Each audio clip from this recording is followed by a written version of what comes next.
এবার সৌরভ গাঙ্গুলীকে ধুয়ে দিলেন বাংলাদেশের সাবেক ক্রিকেটার মোহাম্মদ আশরাফুল। সাম্প্রতিক একটি ভিডিওতে সৌরভ গাঙ্গুলী বাংলাদেশের ক্রিকেট দলকে নিয়ে হাসি ঠাট্টা করেছেন এবং তিনি বলেছেন বাংলাদেশ কখনোই ভারতকে হারাতে পারবে না। আর এই খবরটি শুনে মোহাম্মদ আশরাফুল মনে করিয়ে দিলেন পাকিস্তানের এক সাবেক ক্রিকেটারের কথা। তিনিও বলেছিলেন বাংলাদেশ পাকিস্তানকে হারাতে পারবে না, বাংলাদেশকে একমাত্র বাঁচাতে পারবে বৃষ্টি। আর এই পাকিস্তানকে বাংলাদেশ 2-0 ব্যবধানে সিরিজ হারিয়ে দিয়েছিল আর নতুন এক ইতিহাস সৃষ্টি করেছিল বাংলাদেশের ক্রিকেটে। এবারের বাংলাদেশের মিশন হচ্ছে ভারতকে হারানো। তাই সৌরভ গাঙ্গুলী বাংলাদেশ দলকে নিয়ে যে কথা বলেছেন তা উড়িয়ে দিয়েছেন বাংলাদেশের সাবেক ক্রিকেটার মোহাম্মদ আশরাফুল।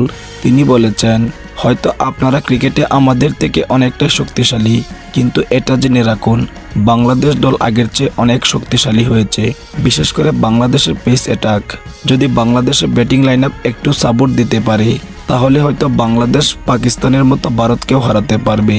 সুপ্রিয় দর্শক, আপনার কি মনে হয় মোহাম্মদ আশরাফুলের কথা সঠিক হবে কি না? বাংলাদেশ কি পারবে ভারতকে হারাতে?